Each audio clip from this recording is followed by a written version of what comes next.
सबसे पहले तो चलो दिमाग को कैसे बढ़ाएं, उसके तरीके क्या हो सकते हैं। तो आप लोग पूरे 5 मेथड्स को ध्यान से देखिएगा और मैं उसको इलैबोरेट करके आपको बताऊंगा।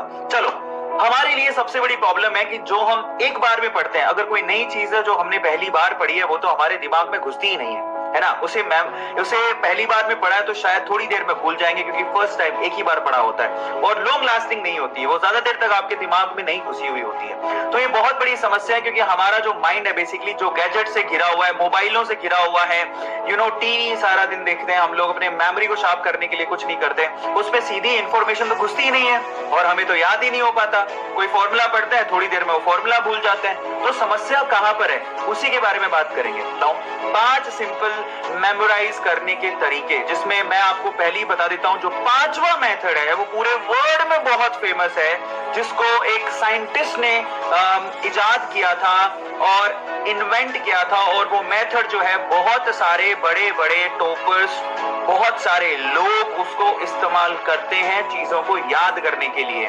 ठीक है, सो पहला मेथड, माइंड प्लेसेस। मेरी बात ध्यान से सुनना, माइंड प्लेसेस, इसका क्या मतलब है मैं आपको समझाता हूं। देखो आप लोग, हमारा जो माइंड है वो कैसे काम करता है। हमारा माइंड, अगर आप अपने माइंड को अपनी स्टडी में एक रूटीन दे दो, रूटीन का मतलब समझो एसोसिएट की information with the familiar route. मतलब समझो आप एक घर से स्कूल जाते हो, ठीक है, घर से स्कूल जाते हो या फिर ऑफिस जाते हो और वापस स्कूल से घर आते हो, तो वो रास्ता आज आपको याद हो गया। ये मेरे साथ भी है। जब मैं पहली बार बेंगलोर आया था, बेंगलोर में ऐसा कहते हैं कि बेंगलोर में बिना मैप, गूगल मैप के आप चल नहीं सकते। और मैं सच बता रहा हूं, शुरू के 1 महीने तो मुझे इतनी कंफ्यूजन रहती थी कि वेदांतों का ऑफिस है कहां। लेकिन जैसे तैसे मैंने अपने मेमोरी को एक रूट दिया, एक रूटीन दिया, तो मैं घर से स्कूल, स्कूल से घर, घर से ऑफिस, ऑफिस से घर, ये रूट जब मुझे मिल गया तो मेरे माइंड को एक मैप मिल गया और फाइनली उसने उसे मेमोराइज कर लिया।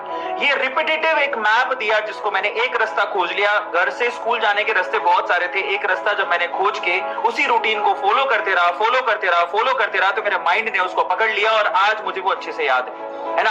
और शायद अगर मैं 5 साल के लिए बाहर भी चला जाऊं और फिर मैं वापस आऊं, तो मैं शायद उस रास्ते से वापस घर से अपने ऑफिस या स्कूल पहुंच जाऊंगा, कोई प्रॉब्लम नहीं आएगी। अब यहां से हमें क्या समझ में आता है, ये रूटीन, ये माइंड मैप आपको अपनी स्टडी में भी याद रखने चाहिए, बनाने चाहिए। माइंड मैप बहुत पावरफुल टूल्स होते हैं आपके माइंड को शार्प बनाने के लिए। एक ऐसा रूटीन देते हो जो कि आप लोगों को एक सीक्वेंस देता है, जिससे आपका दिमाग और आपकी मेमोरी बढ़ने लगती है। तो ये पहला सिंपल तरीका है। चलते थोड़ा और आगे। माइंड मैप में एक और चीज होती है, एसोसिएट विद प्लेस।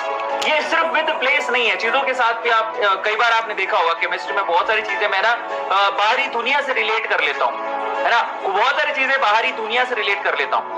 आपको जो आप पढ़ रहे हैं उसको बाहरी दुनिया से रिलेट करके याद करने की कोशिश करो। वैसे आप बहुत बार निमोनिक्स बनाते हो, है ना, और बहुत सारी जगहों को, बहुत सारी चीजों को शामिल करते हो, और अगर आप ये काम करते हो तो आपका माइंड बढ़ता है और चीजों को जल्दी ग्रैब करता है। दूसरा, the more you visualize the more you learn और रिमेंबर। ये बहुत सिंपल चीज है। आप किसी बुक में सिर्फ पढ़ रहे हो तो याद नहीं होगा, लेकिन अगर आप पढ़ने के साथ साथ विजुअलाइज कर रहे हो तो याद हो जाएगा। माइंड में विजुअलाइज करते हो चीजों को तो आप बहुत शार्पली याद कर सकते हो। सो विजुअलाइज करो, ड्रीम करो, जो आपने पढ़ा उसको सोचो आंखें बंद करके एक बार। और मैं ये काम बहुत बार करता हूँ, विजुअलाइज करने का काम बहुत बार करता हूँ। मैं क्या करता हूँ, मैं अगर कोई चीज पढ़ लेता हूँ तो उसके बाद मैं आंखें बंद करता हूँ, थोड़ी देर किताब को साइड में रख देता हूँ और जो मैंने पढ़ा उसको विजुअलाइज करने की कोशिश करता हूँ, कोई स्टोरी बनाने की कोशिश करता हूँ। बहुत बार मेरे को चीजें बहुत आसानी से याद हो जाती है, क्योंकि मैं ना आसपास की चीजों से उन चीजों को रिलेट कर लेता हूँ। उसके बाद ये बहुत इंपॉर्टेंट है, जो भी पढ़ रहे हो, make a story for what you read. आपने जो पढ़ा उसको स्टोरी की तरह याद करो। आपको 2 चीजें होती है। पहला तो आप क्या करो, जो आप कॉन्सेप्ट पढ़े हो उसको विजुअलाइज करो, आंखें बंद करके उसको याद करने की कोशिश करो, किसी बाहरी दुनिया से उसको रिलेट करो। दूसरा, आप कोई अगर सीक्वेंस वाली चीज पढ़ते हो तो उसकी एक स्टोरी बना लो, जिससे आपको बहुत शार्पली याद हो जाएगा।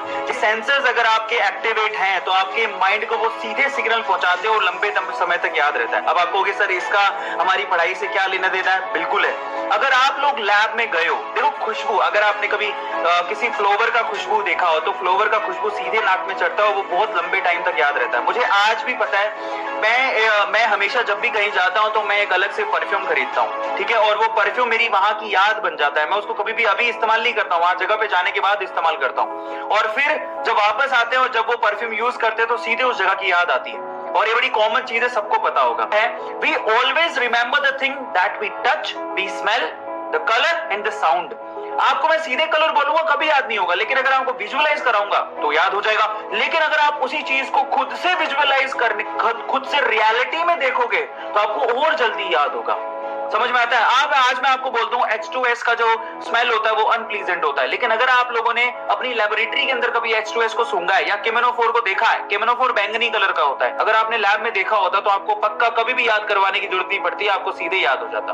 तो आपके सेंसर्स ऐसे काम करते हैं जो आप बहुत शार्पली आपके माइंड को क्या करते हैं, सेंस देते हैं। अब हम चलते हैं चौथे सबसे इंपॉर्टेंट चीज पर। स्पेस रिपीटेशन आपके माइंड को ज्यादा देर तक याद करने में मदद करता है, बहुत ज्यादा लॉन्ग लास्टिंग याद कर सकते हो। कैसे, मैं आपको समझाता हूं। मैं आपको बहुत बार कहता हूं, बहुत सारे टॉपर ऐसे होते हैं जो कि क्या करते हैं, ध्यान से समझना, वो इस रिपीटेशन साइकिल में अपनी चीजों को रिवाइज करते हैं। ये बहुत साइंटिफिक मेथड है। क्या करेगा वो, पहली बार अगर वो कोई चीज पढ़ेगा, ध्यान से सुनना, पहली बार अगर वो कोई चीज पढ़ेगा तो उसको अगले 2 दिन में वो रिवाइज कर लेगा, उसको 2 दिन में रिवाइज करेगा। फिर उसी चीज को वो अगले 5 दिन में फिर से एक बार रिवाइज करेगा, और उसी चीज को अगर आप अगले 15 दिन में वापस से रिवाइज करेगा। टॉपर क्या करता है, किसी चीज को पहली बार पढ़ता है तो उसको पहले तो 2 ही दिन में रिवाइज करता है, फिर उसको 5 दिन में रिवाइज करता है, फिर 15 दिन में रिवाइज करता है। इससे रिवीजन की साइकिल घटती है, लेकिन वो चीज आपके दिमाग में रिवीजन की वजह से, रिपीटिशन की वजह से बिल्कुल आपके दिमाग में बैठ जाती है। और मैं आपको एक और बात बताऊं, जितनी बार आप रिवाइज करते हो ना, रिवीजन का टाइम भी घटते रहता है, मतलब आप बहुत कम समय में रिवाइज कर सकते हो, और टॉपर इस चीज को यूज करता है। मैं आपको एक बात समझाऊं,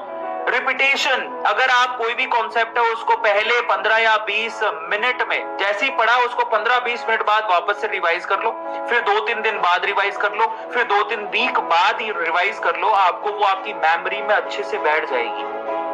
ये सारे के सारे टॉपर इस चीज को इस्तेमाल करते हैं। अब मैं आप लोगों को बताता हूं नंबर टिप, जो कि बहुत इंपॉर्टेंट है, पूरे वर्ड में सबसे ज्यादा यूज की जाती है, वो है फेनमैन टेक्निक। फेनमैन टेक्निक को पूरे वर्ड में सबसे ज्यादा इस्तेमाल किया जाता है अपनी मेमोरी को शार्प करने के लिए। इंसान की मेमोरी बहुत ज्यादा ट्रिलियंस में हम लोग स्टोर कर सकते हैं, लेकिन हम एक्चुअली स्टोर करने के बाद जो है बेसिकली वो पूरी तरह से टेम्परेरी स्टोर है, वो परमानेंट स्टोर नहीं होती। अगर आपकी मेमोरी में परमानेंट स्टोर होने लग जाए तो आप पागल हो जाओगे, ठीक है। लेकिन बहुत सारी ऐसी चीजें हैं जो हमें ये रहता है कि हम लोग अपने माइंड में थोड़ा लंबे समय तक उसको स्टोर करके रख सके, ताकि हमें हमारे एग्जाम में काम आ जाए, तो वो बहुत ज्यादा जरूरी है। रिचर्ड फेनमैन एक अमेरिकन फिजिसिस्ट हैं, इन्होंने ये टेक्निक दी थी। अब ये क्या कहते हैं जरा समझो। ये कहते हैं कि आपको मान लो कि कोई भी टॉपिक याद करना ना, उससे पहले आप चूज कर लो कि कौन सा टॉपिक आपको याद करना है। कर लिया चूज, अब करने के बाद क्या करो, आप किसी बच्चे को पकड़ो, ठीक है, छोटा बच्चा होगा आपके घर पे, है ना, या जो भी होगा, छोटा बच्चा, बड़ा बच्चा, 10वीं का, 11वीं का, अपना जूनियर, उसको पकड़ो और उससे वो टॉपिक पढ़ा दो। ध्यान से सुनना, आप उसे वो पढ़ाओ। पहले आपने पढ़ लिया, अच्छे से बुक बंद कर दो। अब अपने जो भी आपका छोटा बच्चा आपके घर पे, आपकी मम्मी पापा, किसी को भी बैठा के पढ़ा सकते हो, कोई फर्क नहीं पड़ता।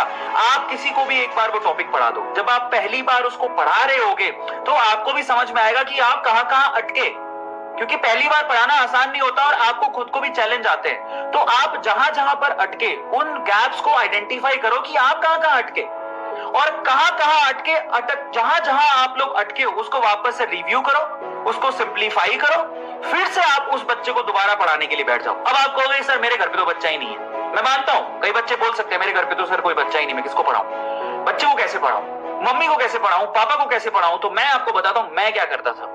देखो, मेरी जो साइंस की दुनिया थी, जो मैं घर पे पढ़ाई करता था, तो मेरे भी आसपास कोई छोटे भाई बहन नहीं, मेरी छोटी बहन थी लेकिन, और बड़ी सिस्टर थी, लेकिन उनके पास समय नहीं था।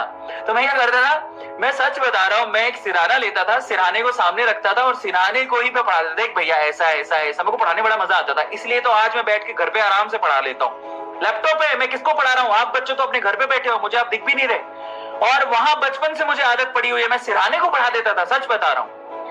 सराहने को मैं क्या करता था, मैं जो पढ़ लेता था, पढ़ने के बाद मैं क्या करता था, सिराने को सामने रखता था, सिराने को सामने रखने के बाद मैं क्या करता था, एक कॉपी निकालता था और उसको मैं कॉपी में लिख लिख के पढ़ाता था, देखते कैसा हो। फिर मेरे को समझ में आता था कि मैं कहीं अटका हूं, फिर मैं उसको उस गैप को आइडेंटिफाई करता था, वापस से कॉन्सेप्ट को रिव्यू करता था और फिर से उसको पढ़ाता था और बड़ा मजा आता था। और सच बता रहा हूं, अगर ये टेक्निक आप बार बार करते हो, किसी को पढ़ाते हो किसी चीज को, तो आपको बहुत ही शार्पली याद होती है और आपके माइंड को सेटिस्फेक्शन भी बहुत मिलता है।